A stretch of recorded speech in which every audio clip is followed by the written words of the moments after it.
ছেলেকে doctor engineer যা বানানোর বানান, কিন্তু ভালো হিন্দু বানান তার সাথে।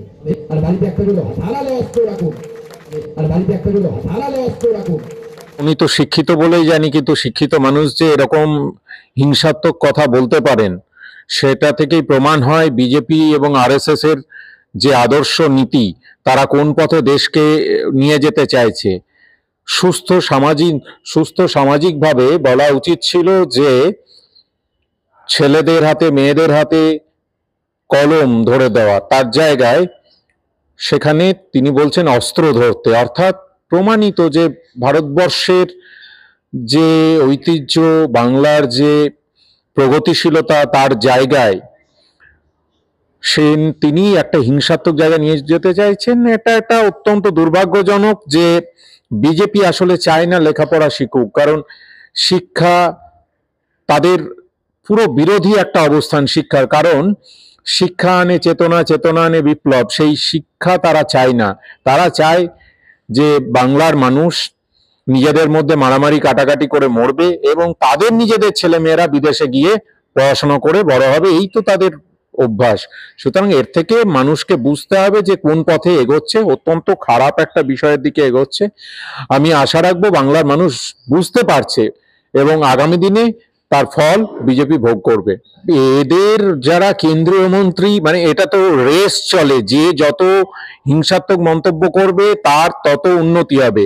তাদের এক কেন্দ্রীয় নেতা বলেছিলেন, গলি মারো চালকও বলেছিল এনআরসি মুভমেন্টের সময় তার পদোন্নতি হয়েছে।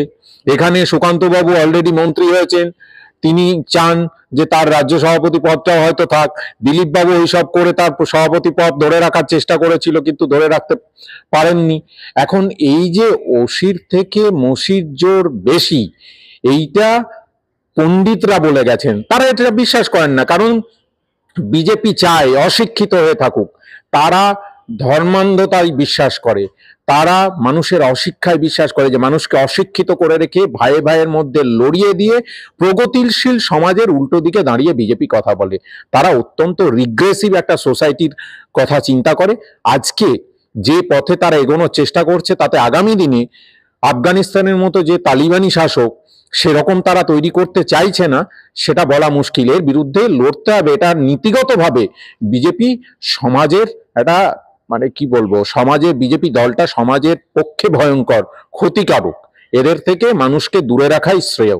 বাংলায় আপনাদের সরকার রয়েছে, মূলত অনেকেই প্রশ্ন তুলছে যে রাজ্য রাজ্য প্রশাসন কেন কোনো ব্যবস্থা নিচ্ছে না। কি বিষয়ে? সুকান্ত বাবুর বিষয়ে?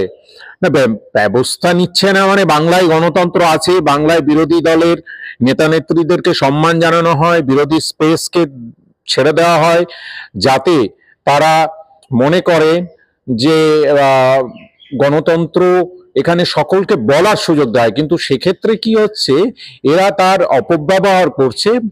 এর ফল তাদেরকে ভোগ করতে হবে। নিশ্চিতভাবে প্রশাসন আছে, কিন্তু সবকিছু প্রশাসনিক ব্যাপার নয়, রাজনৈতিকভাবে। তিনি একজন কেন্দ্রীয় মন্ত্রী, কিভাবে এরকম দায়িত্ব জ্ঞানহীন মন্তব্য তিনি করে থাকতে পারেন?